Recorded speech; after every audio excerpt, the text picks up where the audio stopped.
Olá, amigo ligado na Rádio Esportes Mais. Você vai acompanhar na sequência um bate-papo muito bacana com o nosso amigo Sérgio Biscola Neto. Peço desculpas a você no início da nossa entrevista, aí por cerca de 6 minutos você vai ouvir um ruído não muito agradável, mas na sequência se normaliza e aí você vai poder curtir uma entrevista muito bacana com o nosso amigo Sérgio. Então tenha um pouquinho de paciência nesse comecinho de entrevista, mas curta aí, compartilhe essa entrevista, se divirta, porque o papo foi muito bacana. Então, vamos lá, acompanhe e seja bem-vindo ao programa Esporte Show com Sérgio Biscola Neto. Para você que se liga na Rádio Esportes Mais, hoje, como você já sabe, não é só de futebol que vive a Rádio Esportes Mais. Hoje a gente está aqui na sede, eu vou chamar de sede porque eu não vou dizer aonde é, né? A casa da sede do nosso amigo Sérgio Biscola Neto. Também não vou revelar a idade porque isso é um tabu aqui para o meu amigo. A gente sempre brinca que cada meio de comunicação, cada veículo dá uma idade para ele, então não precisa revelar sua idade hoje não, tá? 100 e poucos anos, então aqui Sérgio Biscola, mais conhecido como Serginho para os íntimos, ou Biscola, enfim, para alguns. Hoje nós vamos falar de tiro esportivo, tiro prático. Nós estamos aqui, vocês podem ver que isso aqui é só parte do nosso cenário aqui, um cenário muito bacana, por sinal. É só parte de algumas das conquistas que ele tem aí ao longo dos anos. E a gente vai bater um papo com ele para contar um pouco dessa história de como é a vida de um atirador, um pouquinho dessa história de como ele conquistou, mas principalmente o que vem pela frente. Afinal de contas, Sérgio, eu já vou dar um spoiler, você vai para o quarto mundial, né? A gente vai chegar lá daqui a pouco. Mas primeiro, boa noite, obrigado por receber a gente aqui. E vamos começar falando aí, primeiro assim, ó, por que o tiro? Conta rapidinho assim, o que te levou a participar de a ter a vontade de praticar um esporte que, não vou nem dizer que é pouco conhecido, para muitos nem sabem o que é, mas esse mundo é muito grande, né? Muito grande. É um esporte muito praticado, onde tem bastante representação, não só no Brasil, como fora, e às vezes pouco divulgado. Então é uma oportunidade bacana de explicar o que é o esporte, o tiro esportivo, mas isso aí já vem de longa data. Era um hobby, ia me divertir no clube de tiro, e depois começaram a vir as medalhas e tudo mais, e profissionalizar, vamos dizer assim. E hoje a parte da minha profissão é a parte de instrução de tiro. Né? Eu sou instrutor de tiro credenciado na Polícia Federal. Eu estou ficando dos mais veteranos no Brasil, me mantendo credenciado ali. Então, tem tudo ali. A prática esportiva de tiro, que é meu hobby, e a instrução de tiro. A gente está divulgando o esporte mesmo, a parte como tiro esportivo. Já é o quarto mundial que a gente está se preparando para isso. E para chegar no Mundial, existem algumas etapas antes. A gente vai falar da etapa do tiro em si, os campeonatos paulistas, campeonatos brasileiros. Mas para ser um atirador, um atleta, que a gente pode chamar, existem algumas obrigatoriedades, podemos chamar assim. Então, primeiro eu queria que você explicasse assim, olha, eu, Júlio, eu posso simplesmente atirar numa competição? Então, primeiro eu queria que você explicasse quais são os pré-requisitos para que uma pessoa possa participar de uma competição de tiro esportivo. Tá, vamos lá. Primeira fase do processo ali é o exame psicológico. Tem que passar pelo exame psicológico. Já estou reprovado, cara. Basicamente, ele vai ver agressividade, vai ver déficit de atenção, para que não aconteça um acidente com arma de fogo. Eu já começo por aí. Depois, antecedente, ocupação lícita, cumprir a lei, que é a lei da 2006 lá de 2003, onde tem os requisitos para poder fazer disparo com arma de fogo. Então, cumpre os requisitos, a partir daí faz uma prova de capacitação técnica, que vai atestar se a pessoa está apta ao manuseio de arma de fogo ou disparo, e depois começa a prática esportiva efetivamente. Quem fiscaliza o atirador esportivo é o Exército Brasileiro, tem inúmeros requisitos, tá? Não é simples, igual eu imagino, não. Tem trâmites, demora meses, não é de uma hora para outra. Vou comprar uma arma amanhã. Não é assim que funciona. Então tem um trâmite todo. Depois tem que ter uma entidade de vinculação, que é um braço fiscalizador do Exército, um de tiro, tem todo o seu cadastro, tem a rotina sua ali, frequência, habitualidade e tudo mais. Depois disso, competiu no clube, está indo bem, vai se federar. Aí tem as federações, federa, tem os campeonatos nos estados, que gera o ranking para aí sim para o campeonato brasileiro. O brasileiro, aí tem etapas no ano, é definido antes, já tem o calendário para 2023 aí.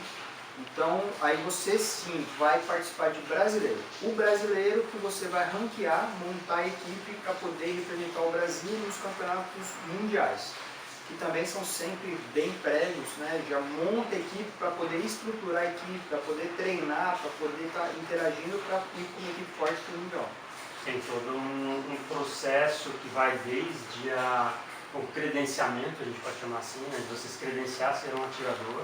É a concessão de um certificado para a atividade de tiro esportivo.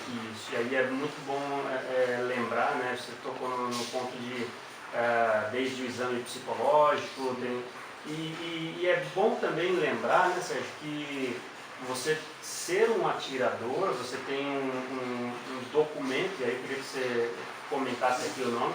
Esse é um documento, e eu me lembro de você comentar comigo, é um documento de transporte de arma de fogo, porque isso, a gente está falando de armamento, é uma arma de fogo de verdade, então para quem está nos assistindo e acompanhando, vai entender que é tiro prático, mas é munição real, é uma arma de fogo, então assim, para quem já conhece, eu estou chovendo no molhado, ok, então a gente vai tentar dividir um pouquinho aqui para quem já conhece do tiro esportivo e vai se deliciar com as histórias dele, mas para quem não conhece também do tiro, entender que assim, é muito sério o que a gente vai conversar aqui e não é tão simples como a gente fala, né? Ah, eu vou ali no clube de tiro atirar, calma, que assim, precisa ficar bem claro, eu até agradeço a sua explicação justamente por isso, né? Para dizer, o documento que se tem não é um porte de arma, né? Para deixar bem claro isso. Vamos lá. O tiro, para tentar dar uma explanada aí, ele divide entre o tiro olímpico, que você assiste na Olimpíada aí, tem o tiro esportivo, que daí tem algumas modalidades, e tem o tiro prático, que é o tiro prático, né? É a simulação da realidade ali em cenários. Então a gente segue regras mundiais de formato, distância, peso de alvo, tem uma regra mundial e nós montamos o cenário de acordo. A gente tem disponibilidade de material e de espaço dentro das áreas.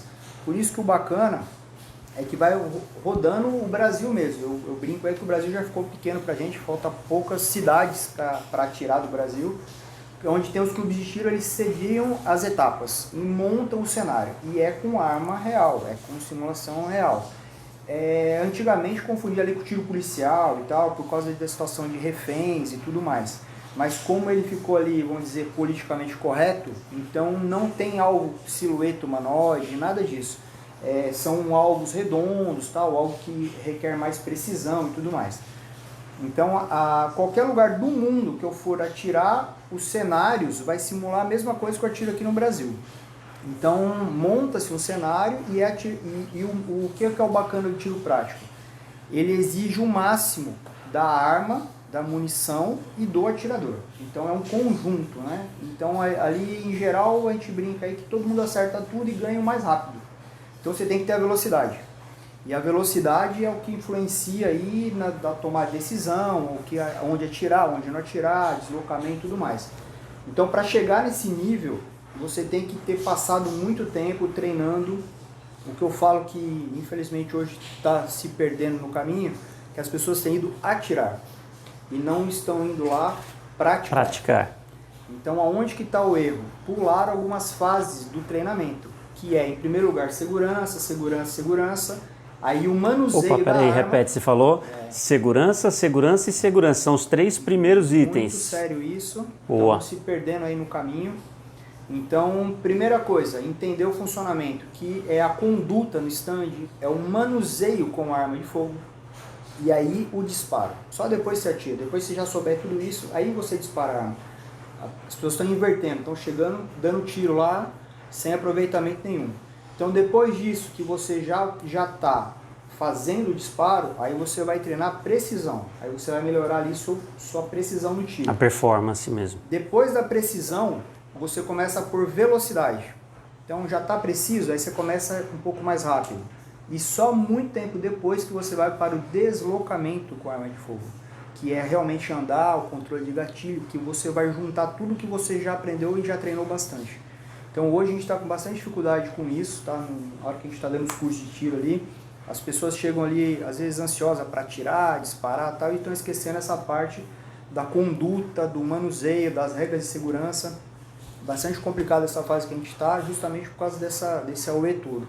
Então, quando a pessoa vem comigo, começa a conversar ali, eu explico, ó, tá vendo por que tem que fazer isso, por que isso, por que isso, e aí começa a entender e ainda gostar ainda mais do esporte de tiro, que primeiro tem que praticar o esporte.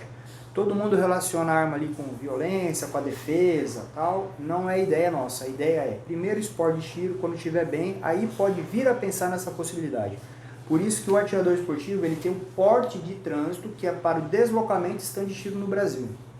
Então o primeiro passo é juntar um monte de documento ali, exame psicológico, capacitação, junta tudo isso, manda para o Exército. O Exército te dá a concessão de um certificado de registro, que a gente fala CR o tempo todo aí, com as atividades lá dentro.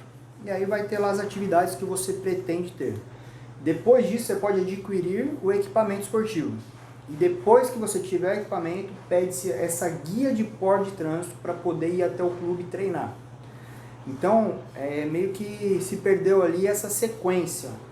Tem o atirador, tem o porte, tá? Tem o porte de trânsito para deslocamento de stand de tiro sediados no Brasil. Como eu viajo bastante, tal, inclusive independe o meio de transporte. Pode ir de avião, pode ir de carro, isso aí independe. Mas tem que ter esses documentos que são emitidos pelo Exército. Só aproveitando o gancho, você está falando da ansiedade das pessoas de chegar e já querer atirar.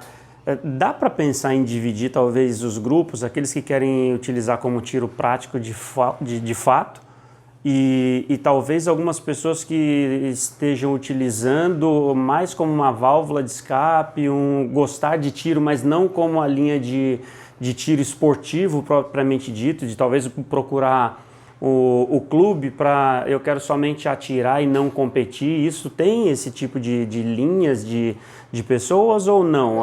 Todos querem participar, querem competir, mas de repente a ansiedade só mesmo que atrapalha? Bem bacana isso que você perguntou. Eu brinco bastante nisso, né? Gosto eu não discuto. Né? Tem gente que gosta de uma arma, gosta de outra arma, isso é bem legal. E tem sim as pessoas que tem exemplo, né? Eu tô já há 12 anos ali no clube que tem 51 anos de história. É uma associação realmente, a gente cuida com muito carinho lá do Clube Piratininga. E ali tem ainda, a gente tem o privilégio de estar com os fundadores. Então faz uma continha rápida e vai ver a idade deles. Então tem aqueles senhores que chegam lá 7 horas da manhã junto comigo. Eu vou fazer lá, a conta da sua idade se você começar a falar. Coloca a toalhinha ali, coloca a arma ali e fica o dia inteiro olhando para a arma. Às vezes nem atira, mas o prazer é esse, é de ver a beleza do equipamento ali. Então, divide-se sim as pessoas que têm ali o ritual, a válvula de escape realmente, de passar um dia num ambiente muito agradável, e existem as pessoas que querem resultado, querem competição, querem mais. Então a gente consegue separar isso, respeitamos obviamente a todos, mas a gente tem o privilégio dessas pessoas que estão ali também para ensinar a gente várias coisas. Então tem muita gente que fala, não, eu só quero para isso. Tanto que o bacana é as divisões de armas que tem. Tem gente que gosta de tirar o pratinho lá, o trap, o skit, a fossa olímpica. É um tipo de tiro. E tem gente que gosta de ficar deitado com a luneta atirando a 2 km. Então o tiro, o bacana do tiro é isso. Tem 1 milhão de divisão. Quando a gente apresenta as divisões para as pessoas, as modalidades esportivas... Em alguma ela vai se enquadrar, né? Com certeza alguma ela vai se enquadrar. Vai ter, gosta mais de arma curta, gosta mais de arma longa, gosta com luneta, e aí vai enquadrando e vai abrangendo todo mundo. O Clube Piratininga, que você citou, ele tem capacidade para receber, se esse é o termo correto, quantos tipos de categorias, por exemplo? Só pegando esse gancho. O Piratininga, eu costumo falar que a gente consegue treinar todas as divisões ali, todas as modalidades. Divisões e não categorias, né? Então o que acontece? Nós temos 20 boxes com uma linha de tiro a 50 metros. Ali a gente já montou equipe de tiro de fuzil que por anos aí a gente competia num lugar bem bacana o alvo estava a 230 metros. Então atira nos 50 metros, clica a mira, vai para os 230. Então dá para treinar. As modalidades de velocidade, treina ali também. Então a gente consegue abranger tudo. Agora, no final de semana que vem, vai ter a última etapa, tem 19 divisões de arma. Revólver até 4 polegadas, revólver acima de 4, pistola, calibre maior, calibre menor, é um monte de modalidade. Com a mesma arma, inclusive, você pode atirar em modalidades diferentes. Atira num tipo de alvo a 25 metros, no outro alvo a 50 metros. Com o mesmo calibre de arma. Com a mesma arma tem as divisões diferentes. E aí todos se encaixam naquela divisão e cria-se um ranking. O que eu costumo dizer lá que o importante é você ir se superando. Não precisa ver os outros atiradores. Na última tivemos 370 inscrições. Anos atrás já chegamos a ter 700 inscrições. Então o que é bacana? É você criar o seu ranking. E você faz isso tudo num único fim de semana ou não? Você em 2 dias, 700 pessoas atirando? 700 inscrições. Não tinham 700 pessoas, porque algumas pessoas atiram em várias divisões. Tudo bem, mas são 700 pistas, posso chamar assim, sendo 700 alvos sendo... Então está explicado por que está demorando tanto para a gente ter tempo para falar com ele aqui e contar essa história, né? Já é esse final de semana 400 troféus para entregar. Então realmente dá bastante trabalho. E é bem interessante. O clube, você falou que tem mais de 50 anos, né? Vai fazer 52 anos dia 25 de janeiro. Você já está há 12 anos com eles? Já. Desde 2010 já estava indo lá, 2012 já estava na diretoria do clube. Tá, bom, mas aí voltando então, a gente está falando, só seguindo uma ordem aqui cronológica para entender. A pessoa passa por esse processo de habilitação, posso chamar assim, para conseguir se tornar um atirador, né, para participar. Mas você comentou dessa questão de quem quer simplesmente chegar e atirar para aqueles que realmente querem um resultado e para isso precisa de praticar. Sim. Uma curiosidade, quando a gente fala de praticar, eu relaciono esportes, e isso é um esporte, sim, apesar de toda a segurança e o perigo que pode causar se não seguir os 3 passos da segurança que você mencionou. Sim. Sendo esporte, eu relaciono. O shotgun, que é o que você vai contar, a gente vai entrar na sua parte daqui a pouco. Só para eu dar um exemplo, quanto pesa um equipamento, por exemplo, de shotgun? 3,5 kg, mais o impacto que ele pode dar com o acionamento de um disparo, ele vai dar um total aí, sei lá, ele deve dobrar o peso, por exemplo. Eu estou fazendo uma conta rápida. Onde que eu quero chegar com isso?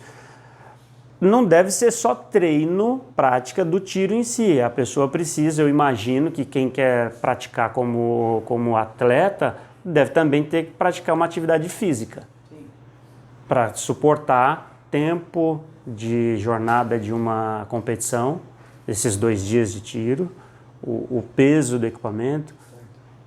Isso acontece mesmo? Acontece. Precisa ter esse tipo de...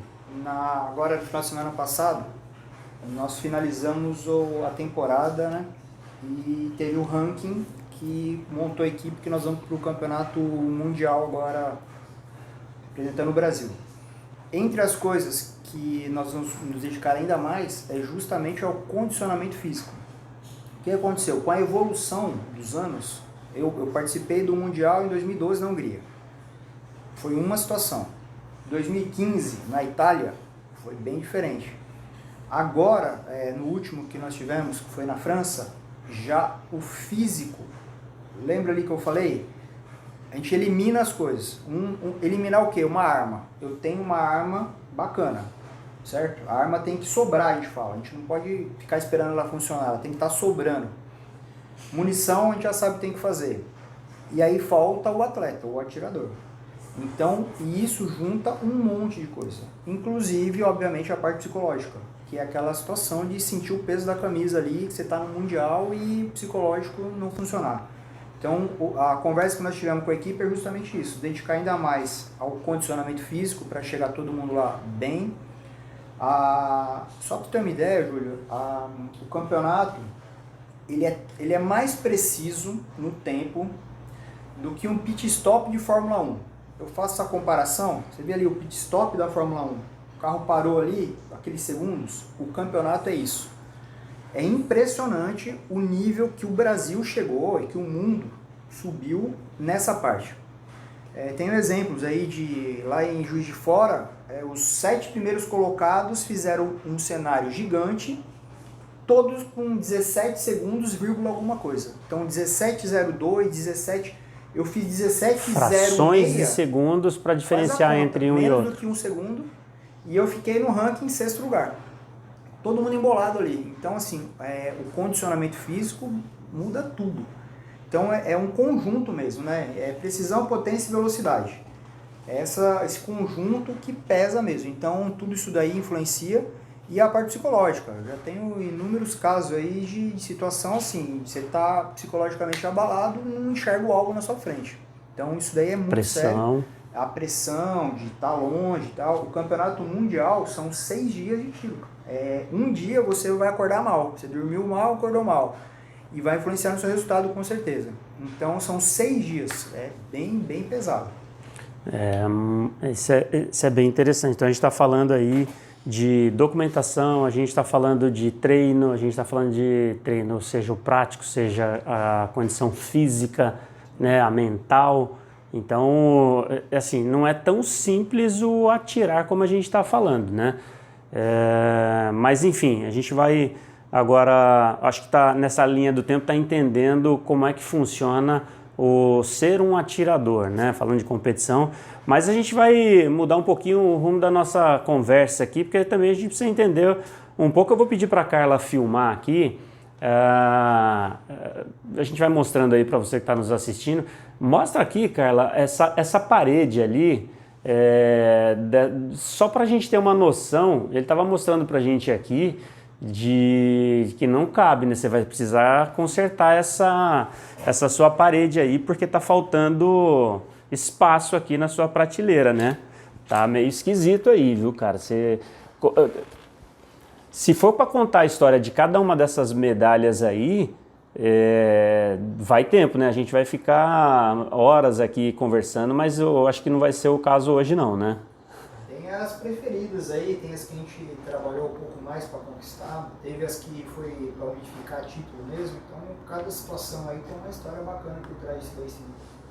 Isso não tenho dúvida, cada uma delas a gente sabe que tem um sabor especial, né?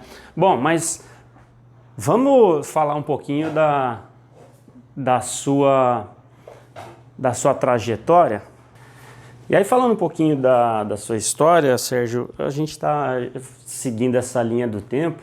Você falou que começou a competir praticamente assim em alto nível em 2012 no clube, né? Mas a sua história já vem bem, isso no Piratininga. Em 2006 eu já tinha tirado meu certificado de registro no Exército.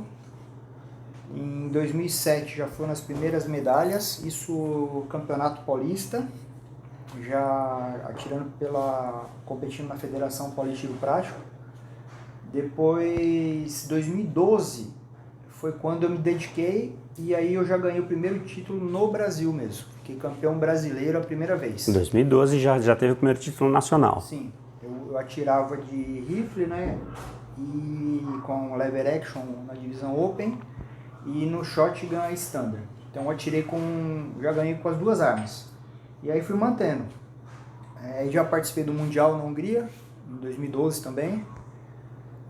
2013, Pan-Americano nos Estados Unidos, de shotgun. Foi bem uma experiência única na vida também, bem bacana. 2014, fiz o Pan-Americano de handgun. Eu atirei de Classic, de pistola calibre 45, aquela clássica mesmo, 1911. E aí, 2015 eu fui continuando mantendo os títulos no Brasil. 2015 já foi o campeonato na Itália. Foi bem bacana, me diverti muito lá, cara. Foi bacana. Eu tinha uma meta de ficar entre os 50 do mundo, fiquei em 47, bati minha meta lá, foi bem legal mesmo. Experiência única. E aí mantendo aqui no Brasil o ranking ali para me manter entre os 4 do Brasil. E com isso eu brinco que a molecada foi crescendo e foi chegando gente. E tem uma molecada crescendo e dando trabalho aí, né? Dando trabalho. Isso que é bacana, pô, manter a gente vivo aí, senão fica acomodado. Vai apertando. Bom, aí você está falando aí desde 2006, 2012, seu primeiro título nacional e também já a participação no Campeonato Mundial na Hungria, 2000, também no Pan-Americano, 2015 na Itália, 2018 foi 18 foi na França. Na França. E agora, então, chegando aqui em 2022, tem duas situações bem inusitadas, né? Primeiro, só trazendo aqui, puxando esse histórico todo, você é 7 vezes campeão brasileiro, né? Só que o detalhe, aí eu quero que você explique, porque também tem uma pequena diferença aí, você é 7 vezes campeão consolidado. E aí eu queria que você explicasse qual é a diferença do consolidado para as etapas, né? Porque isso faz muita diferença, né? Faz. Eu não consigo atirar tudo que eu gosto, cara. Eu gosto de atirar com tudo. Então eu me dedico a algumas armas. Entre elas tem um rifle que é o que eu mais gosto aí, que é o lever action. A gente chama aqui no Brasil de Puma, lá fora é Winchester, aquelas de alavanca mesmo, de repetição. Sempre gostei muito de revólver, então a gente brinca aí que é um revólver de arma longa. Então ela tem os 7 consolidados no Brasil. Eu terminei de consolidar mais um agora. E o shotgun, que é o que eu fui para esses campeonatos mundiais, eu tenho 5 títulos. Eu sou 5 vezes campeão brasileiro consolidado. Então tem as etapas, né? Nas etapas se somam os pontos e aí se consolida, tem os 5 títulos. E tem outras modalidades que eu também gosto, por exemplo o Steel Challenge, que é uma modalidade muito veloz, cara, chama Desafio do Aço. É muito legal. Eu fiquei tricampeão brasileiro também, consegui manter uma sequência bacana. Então eu atiro várias divisões, várias modalidades, gosto de atirar de fuzil também e tal, mas não dá para fazer tudo que a gente gosta, então acaba se dedicando. Uma curiosidade a Copa do Mundo de Futebol que vai ser agora, acho que são 32 países, se eu não me engano. Sim. Vamos lá, na França nós estávamos em 39 países. A quantidade de países é maior do que na Copa do Mundo de Futebol. E mais uma coisa, na Itália também era bem mais. E o interessante é que eu faço uma comparação com o número de atletas. Então tem países que vão com umas delegações gigantescas. O Brasil foi com 21 atiradores. Inclusive equipe damas, tinham 5 mulheres, 5 damas atirando também. Então assim, pouco divulgado, ninguém faz essa comparação, mas dá para ter uma noção de como é praticado esse esporte. E as vagas, os slots, eles são conquistados de acordo com as competições feitas dentro do país que se ganha a vaga para poder ir para o Mundial. Então o Brasil é muito praticante de tiro esportivo, bem bacana. Você comentou aí a quantidade de seleções, podemos chamar assim, e também a quantidade de atletas. Dessa forma dá para eu pensar, vocês atiram por equipe, mas vocês também atiram contra os próprios brasileiros, por exemplo. São 21 atletas, mas você acaba competindo contra os próprios brasileiros em termos de ranking, né? Sim. Vamos lá. Aqui no Brasil, vou falar agora desse ano, como é que ficou composta a equipe. Ficou eu aqui de São Paulo, né? Tem 2 atiradores do Rio Grande do Sul e 1 atirador de Santa Catarina. Então nós somos os 4 do ranking que montaram a equipe. Pode outros atiradores completar as vagas que o Brasil conquistou fora da equipe. Inclusive eles podem ficar melhor do que a gente que está na equipe. A equipe são 4, pega a pontuação dos 4. Só falando, você... Eu, o Lucas Roth, o Bax e o Rodrigo. O Bax também já é o 4º mundial. O Bax é nosso ídolo aí. Né? Ele vai ser o ponto de equilíbrio da equipe. Então assim, 4, descarta a menor pontuação dos 4, soma 3 e dá o ranking no mundo. É simples assim. Então assim, nós vamos estar disputando com equipes do resto do mundo inteiro. E tem o resultado individual de cada um. Então é o overall lá, tá o ranking lá geral e é o seu individual. E uma coisa bacana é que tem o overall geral, e tem as divisões. Um exemplo, o Bax já passou dos 50 anos, ele vai competir no overall e no sênior. O Lucas, eu não sei se ele está júnior ainda, acho que até 21 anos é júnior. Aí entra Ele no tem júnior. 20 anos, né? Já fez 21 esse ano? Eu acho que eu não tenho certeza não. Tá. 20 ou 21, mas ele deve competir na Se categoria. Deus quiser, ele vai ficar campeão mundial. Vai ser um orgulho pra gente. Tem toda a chance pra isso. Muito bom.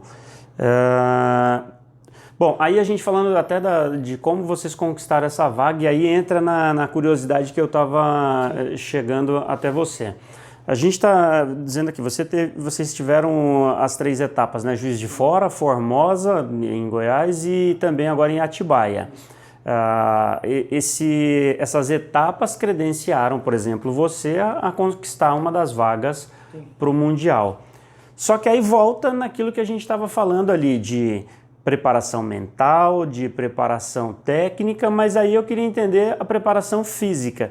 Por quê? A gente sabe que você como instrutor, você como organizador de competição, você como um cara que está trabalhando para todas as outras atividades, que hora que você treina de fato? Porque essa é a parte importante que a gente estava comentando. Você não está sobrando tempo nem para treinar fisicamente, que é muito importante, e talvez, assim, como a gente já conversou, você treinou muito pouco praticamente, né, na prática esse ano. Pouquíssimo. Nem 1% do que eu precisaria. Assim, é impressionante como eu não consegui treinar esse ano. Eu atirei na etapa de Formosa e fui atirar agora na outra etapa. Não teve um treino. Não tinha condição de treinar, não deu tempo, não tive treino. É o que eu quero mudar para o Mundial. Para o Mundial eu vou fazer um cronograma de treino e tem que seguir, porque vai fazer a diferença. Então, esse ano aqui eu posso falar com tranquilidade aí que eu conquistei a classificação entre os 4 primeiros lugares com a experiência que eu já tenho de todos esses anos. Né, conhecer os atalhos mesmo, de fato. A gente pode falar mais ou menos por a questão de memória, de experiência, do que propriamente da repetição. Uma coisa bacana disso do tiro, que é assim, bem a sequência que eu falei, o disparo em si, eu não fiz, não atirei. Por vários motivos, né? Tempo, custo e mais um monte de detalhe aí. Mas eu consegui tirar essa diferença e me manter entre os 4 primeiros colocados ali com a experiência da parte de deslocamento, entender um tiro aqui, um tiro ali e tal, conhecer bem a arma, conhecer bem a munição. Isso fez um pouco da diferença para eu alcançar o resultado. E lembrando, o nível subiu absurdo no Brasil, muito melhor, o nível foi subindo. Foram chegando armas boas, a gente foi treinando. Um exemplo está o Rodrigo, que ele conquistou a vaga na equipe, ele estava lá embaixo no ranking, se não me engano estava em 7º lugar. Treinou muito e conquistou. Agora nessa etapa, na última etapa que ele conseguiu chegar à equipe, a gente está com o maior orgulho dele, porque ele dedicou. Então a gente sabe que tem que ser um conjunto mesmo, não adianta ter só a melhor arma que não vai adiantar. Então tem que ter um conjunto para poder chegar num resultado bacana. Agora, fazendo um comparativo de 2012, que foi o seu primeiro Mundial, para 2023, a gente está falando aí de 11 anos, por mais que tenha a prática, o mental, vamos falar um pouco do equipamento também. De 11 anos para cá, os equipamentos evoluíram bastante também, né? Equipamento e munição. Isso também dá um ganho de precisão, peso, tipo de munição, tudo isso também ajuda nesses 10 anos a experiência que vocês, o time, no modo geral, que vocês construíram ao longo desses 11 anos, né, de conhecimento, e aí a evolução de equipamento também pode trazer um resultado melhor, né? Sem a menor dúvida. Hoje a gente tem a arma igual quem vai ficar campeão mundial vai estar tirando. Os primeiros não foram assim, né? Nossa, a gente improvisou muito, cara.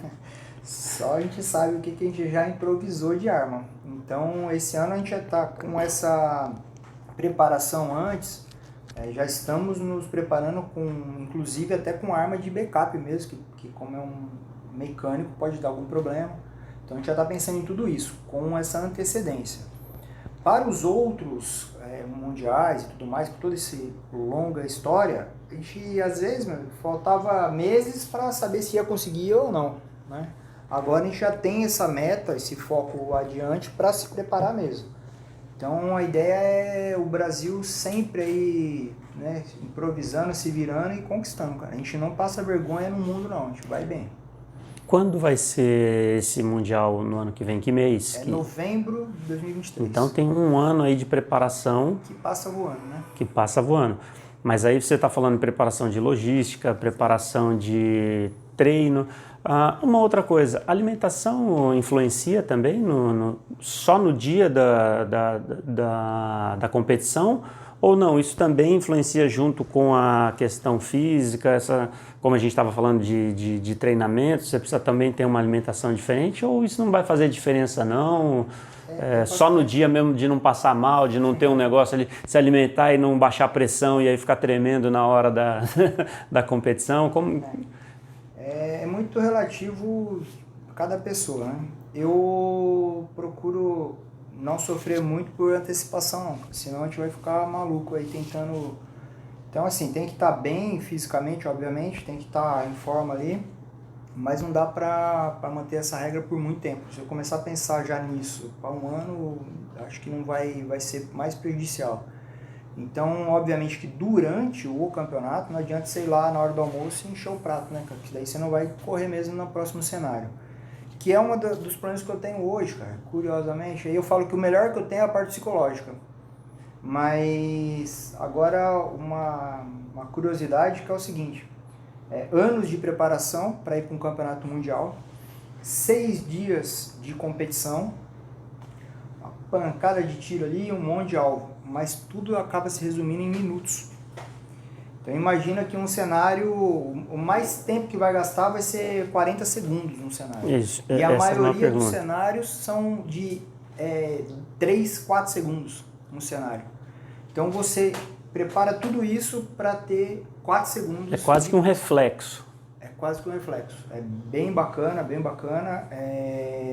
Então assim, esse esperar para fazer aquele cenário, isso aí é o que me desgasta hoje. Se eu conseguisse fazer tudo de uma vez só, estava resolvido. Num dia só dá todos os tiros. Mas a ansiedade de esperar para resolver aquele cenário, às vezes um cenário com 8 alvos ali, que você vai fazer em 3 segundos, 4 segundos, que vai resumir. Você é o último da fila, você vai lá de manhã 8 horas, vai atirar 5 da tarde. Você leva 10 segundos para finalizar, mas você ficou o dia inteiro com aquilo na cabeça até chegar a sua vez. Essa parte psicológica é muito desgastante. Você memorizando e tal, e algumas situações improvisando ali, é impressionante. A maior pista, o maior cenário pode durar no máximo 40 segundos, é isso, dentro de uma competição? Agora, por exemplo, esse final de semana, a pista maior, mais tempo lá foram 42 segundos, uma coisa assim. E aí no... Como é uma regra mundial, o maior cenário para shotgun são 28 alvos. O menor são 6 alvos e o maior 28. Então, em geral, o máximo que vai ter de alvos é isso. A média são 16 tiros ali, e aí depende o deslocamento, o tamanho da pista, faz em 10 segundos a 20 segundos. Mas tudo isso também mudou, porque, de novo, a gente falando de equipamento, e aí se eu estiver falando besteira, me ajude, mas eu me recordo que lá atrás, em algumas vezes que eu acabei acompanhando, a gente via o reabastecimento, se esse é o nome correto, você perdia mais tempo projetando ali a munição dentro do equipamento, e aí isso deixava a pista talvez mais longa. Hoje, eu assistindo um vídeo, você tem um tubo para alimentar o rifle, você pega ali o tubo, você despeja ela ali dentro, quer dizer, em fração de segundos você alimentou, quanto cabe naquele tubo ali? 10. Então, em fração de segundos você já alimenta e segue na pista. Isso faz muita diferença também para que seja muito rápido, né? Sem dúvida. Os carregadores com maior capacidade, isso aí tudo evoluiu. No caso das espingardas... O próprio cinto, né, que vocês carregam, é cinto mesmo que vocês utilizam esse nome? É cinto. Esse cinto aqui, hoje é considerado dos mais tecnológicos, né? Simples de tudo assim, Mas aqui a facilidade de dar recarga e tal. Digitar ele para você já trazer na mão e colocar ele na... tá com um dispositivo aqui que segura o cartucho, travadinho aqui. Então com isso facilitou também na hora de pegar os cartuchos e colocar. Cada vez que você Esse é para um shotgun, né? Pelo tamanho aqui. Bons cartuchos aqui. Cabem 28 cartuchos aqui. Esse aqui é o que ficou mais confortável e tudo mais. A evolução do cintos é bem bacana, bem bacana. A gente foi mudando o sistema de recarga, foi estudando e tal. Justamente por causa disso, essa comparação que eu fiz aí com o pit stop da Fórmula 1. Milésimos de segundos fazem toda a diferença. E imagina num cenário de 28 alvos, que você sai com o máximo de 9 na arma. Ou seja, tem que colocar 19 cartuchos ali. O tempo é fundamental. Então, cada vez aqui eu junto 4 e recarrego a arma. Isso aí influencia total no cenário. Então, a gente tem que treinar muito a recarga de munição. Isso é bem interessante. E a cada tiro que você erra o alvo, você tem que recarregar. Ou seja, você perde tempo 2 vezes, de errar e ter que recarregar. Então, a gente tenta não errar também. Tá parecendo as provas de vestibular, que cada uma que você erra, você perde 2. Então, é melhor não errar, né? É melhor não errar. Bem isso mesmo. Mas então a gente está falando de que o equipamento também influencia muito na performance, assim como a gente tem visto em outros esportes, né? Quando você vê, por exemplo, o próprio automobilismo, como você citou, a evolução dos carros também facilitaram muito a vida dos pilotos. Obviamente, se não tiver um piloto com uma capacidade de guiar muito melhor para sobressair dos outros, ele não adianta ter um bom carro assim. Eu imagino também que não pode chegar o Júlio lá no stand de tiro, mesmo que esteja totalmente preparado, mas na questão de documentos, mas se eu não tiver a habilidade, eu posso ter os melhores equipamentos, eu não vou ter a mesma performance. Então ainda assim a habilidade, o treino, a prática vai... É um conjunto mesmo. Eu lá atrás, né, as armas que eu tinha acesso e tal, chegou um ponto que ela ficava para trás. E agora, essas que a gente foi adquirindo e tal, ela já tá... Eu não alcancei ela ainda, dá para buscar fazer ela trabalhar mais rápido um pouquinho. Você pode explorar mais da capacidade que o equipamento permite. Sim. Aí é um pouco mais do seu desempenho, de poder praticar mais, de explorar... Então, quer dizer, aí de novo a gente falando de ter um equipamento para explorar melhor os resultados. Bom, se o tempo te permitir, até novembro do ano que vem, talvez você possa ainda evoluir. Falando assim, para a gente caminhar aqui para a nossa parte final, dessas 3 etapas, Juiz de Fora, Formosa e Atibaia, qual foi a etapa que você teve o melhor resultado, que você saiu satisfeito, apesar de não ter feito um 2022, pelo que você falou, no nível que você gostaria de ter feito, afinal de contas não vem praticando, mas qual foi a etapa que você saiu, pelo menos assim, satisfeito para dizer, olha, eu tô ainda o Sérgio que eu sempre fui, teoricamente assim? É bem bacana, exemplo aí de Juiz de Fora. Curiosamente, eu nunca tinha tirado lá. E cheguei lá, um clube magnífico, gigantesco. Fizeram com carinho lá a prova. O nível absurdo, altíssimo. E eu fui muito bem lá. Meu resultado lá foi bacana. Inclusive, influenciou para ficar vice-campeão brasileiro, consolidado novamente. Que foi o melhor resultado, foi na primeira etapa. Eu acho que é onde eu estava mais preparado também. A segunda etapa em Formosa, adoro atirar lá, já é a segunda casa aí no tiro, já fiz um monte de prova lá, sempre fui muito bem lá, adoro atirar lá em Formosa, o pessoal de lá é fenomenal. E fui bem também. E Atibaia, já fazia bastante tempo que eu não atirava, que eu não ia para Atibaia. Apesar de ter atirado muitos anos lá, acho que desde 2019 eu não atirava em Atibaia. E mudou bastante coisa e tal, e aí teve uns contextos aí, mas assim...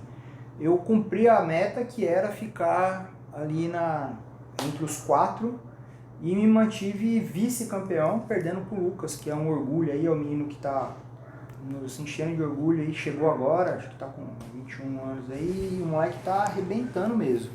Em tudo que ele tá tirando, ele tá levando e vai ser bem legal, que ele tá com apesar de pouca idade, mas com uma bagagem bacana, de arrastar a equipe pra cima no Mundial.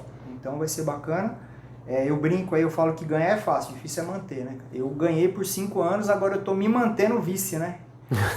Se mantendo vice. Eu me mantendo vice já, acho que 5 anos já que eu fico vice dele, né? Então tá bem legal já. O nível no Brasil cresceu, cara. Então isso aí leva a gente pra cima junto, arrasta todo mundo. Isso é legal. A gente está aproveitando, está vendo um pouquinho das imagens dessas últimas etapas aí, né? Que você atirou em Formosa, em Juiz de Fora, umas pistas bem bacanas, só para que você tenha uma ideia, você que está nos acompanhando. Essas são algumas imagens de algumas das etapas aí, só para você poder enxergar um pouquinho do que a gente está falando aí, as pistas, os tiros, bem bacana então. Isso desse ano, 2022, né, isso que a gente está vendo agora, que te ajudaram a se credenciar então para o Mundial de 2022, vai ser na Tailândia, né? Tailândia. Uma coisa bacana que a Confederação Internacional, ela faz o cronograma das provas, então sempre tem primeiro é armas curtas, atiram revólveres e pistolas naquele país, naquela área de tiro. E no outro ano é o campeonato de shotgun, de espingardas. Então é bem bacana que faz um lugar, a gente vai o outro ano. Então a gente já vai com algumas dicas aí dos brasileiros que vão para esses lugares. Foi assim anteriormente, exemplo aí na França, lá os brasileiros já tinham estado lá atirando de armas curtas. E alguns conseguem atirar de armas longas e armas curtas, que é difícil você dedicar todas as armas. Mas então agora, em novembro, tem um campeonato mundial na Tailândia de armas curtas, tá? Revólveres e pistolas. E o ano que vem é o de shotgun, de espingardas. E aí vocês conseguem depois trocar figurinhas com quem foi para armas curtas, para entender um pouquinho do... O cenário é diferente, o cenário é totalmente diferente, né? O espaço, a área é a mesma, mas o formato de alvos, de distâncias... Aí é uma outra competição, né? É tudo tiro prático, mas com armas diferentes. Só com curiosidade, teve agora em setembro, aliás, acho que está terminou há pouco tempo agora, em outubro, de setembro a outubro, o Mundial de Shotgun na Croácia. Esse é um regional lá. É regional, esse é mundial, mas eu acho que é mais... Eles fazem, assim como tem Pan-Americano, né, que normalmente é nos Estados Unidos, tem os regionais deles, tá? Tem o europeu. O europeu, em geral, é na Hungria, onde eu já fui lá em Debrecen, a cidade. Brasileiros foram para lá, então eles fazem os regionais deles lá. É bem bacana. O mundial mesmo foram esses na Hungria, tá. Itália, França e agora a Tailândia. Então é como se fosse uma etapa, não é bem o mundial que é esse que vocês vão participar. Pode ir como convidado, assim como o exemplo Pan-Americano nos Estados Unidos, quem ganhou individualmente foi um italiano. Ou seja, ele não é de um país pan-americano, mas ele foi convidado e pode participar, não tem problema. Mas então assim, tem os regionais. Muito bem.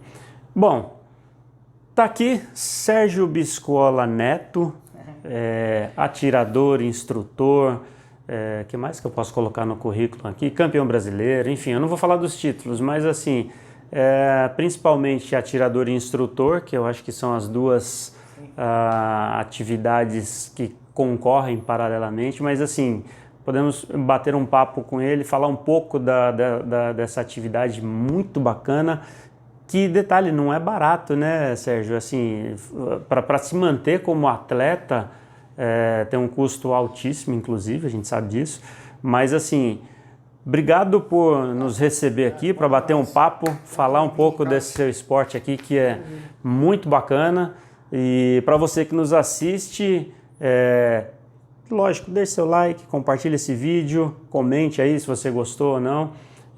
Mas está aí um pouco da história aqui do Sérgio Biscola aqui no programa Sport Show da Rádio Esportes Mais. E em breve traremos outros atletas, outras histórias muito bacanas aqui para você que nos acompanha. Tá bom? Fique ligado. Vamos lá. Dia 22 e 23, convidado para ir lá no Clube Piratininga. Quem sabe fazer um ao vivo lá. 22 e 23 agora já, sábado e domingo. É a quarta etapa.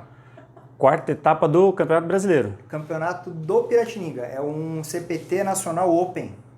Campeonato de precisão. 19 divisões de precisão. Agora vamos voltar aqui. O que compõe o tiro de precisão? Só para a gente incluir aqui na... Vamos voltar. Então, o Campeonato do Piratininga é bastante tradicional.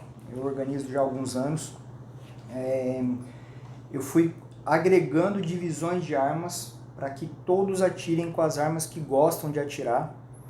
Então vai ter lá um exemplo, vai ter a modalidade fuzil esportivo.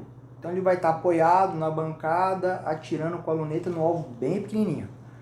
Vai ter o fuzil mira aberta, que aí já é um outro alvo, já sem apoio. Aí vai ter lá espingarda, vai ter todas as divisões de arma. Então é inúmeros, revólveres, pistolas, carabina de ar. A carabina de ar é a divisão que mais disputa, impressionante. Eles pesam, os atiradores de carabina de ar que levam muito a sério, pesam o peso do chumbinho, sabe aquele chumbinho ali? Pesa para ficar tudo igual. Então são 19 divisões que nós temos e é a quarta etapa. Então é bem bacana, a gente espera aí um recorde de público. Na última deu 370 inscrições, a gente imagina que vai ter mais agora, a gente vai estar preparado, está convidado, se quiser participar lá, fazer uma ao vivo, vai ser bem legal. Dessa vez pode. Dessa vez pode. Vamos conversar para a gente ir lá e fazer essa matéria lá, bem bacana. Mas é isso, está aqui o papo com o Sérgio Biscola, espero que você tenha gostado. E redes sociais, você tem alguma coisa para colocar aí, ou do Clube Piratininga? Eu posto pouca coisa, até por fora de tempo e tal, mas tem lá, tem o Facebook, tem o Instagram, tem no YouTube, eu costumo postar as etapas, tá no YouTube lá, Sérgio Biscola, só colocar lá que aparece os vídeos, eu fiz por pasta ali de mundial e tal, que dá para entender melhor tudo isso que a gente explicou, do que é o cenário, tipo de alvo, distância, tem tudo lá. Muito bacana. É isso aí, então. Até a próxima. A gente volta depois com mais informações aí de outros esportes que você já sabe. A Rádio Esportes Mais é a sua voz na web. Tchau!